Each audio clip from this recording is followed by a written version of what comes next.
వానరాల సమస్య తెలంగాణ వ్యాప్తంగా ఉందని ఎంపీ కొండా విశ్వేశ్వరరెడ్డి అన్నారు. వికారాబాద్ జిల్లాలో వానరాల సమస్య పరిష్కారం కోసం ఆయన ప్రత్యేకంగా ఓ వాహనాన్ని తయారు చేయించి ప్రారంభించారు. కోతులను పట్టి అడవుల్లో వదిలేస్తాము అన్నారు. కోతులు రేపు ఎల్లుండి వస్తుంది. ఎల్లుండి సంధి ఇది పనిచేసడం మొదలు పెడుతుంది.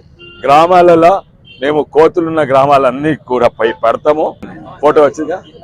జిన్నారం పట్టాం, పీలారం కూడా కోతులను పడదాము. 12 గ్రామాలు ఉన్నాయి, 100. కానీ మా ఎంపీలతో మాట్లాడి ప్రతి జిల్లాలు ఉన్నది. మహబూబ్ నగర్లు ఉన్నది, మెదక్లు ఉన్నది, నిర్మల్ ఉన్నది, ఆదిలాబాద్లు ఉన్నది, ప్రతి దగ్గర ఉన్నాయి. యావత్ తెలంగాణ ఉన్నాయి.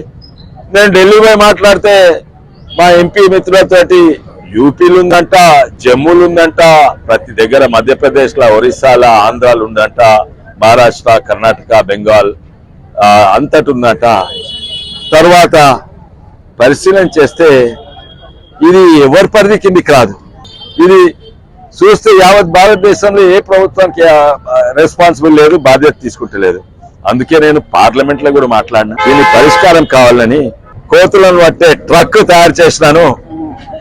కోతులు పంటలను తిత్తుంది, నాశనం చేస్తుంది. కోతులను పట్టే ట్రక్ ఇది కలెక్టర్ గారు, డిఎఫ్ఓ గారు మేము పర్మిషన్ ఇస్తాము.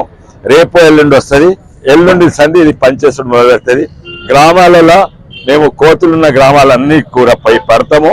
వాళ్ళు చెప్పిన అడవిలో ఇడిచి పెడతాము.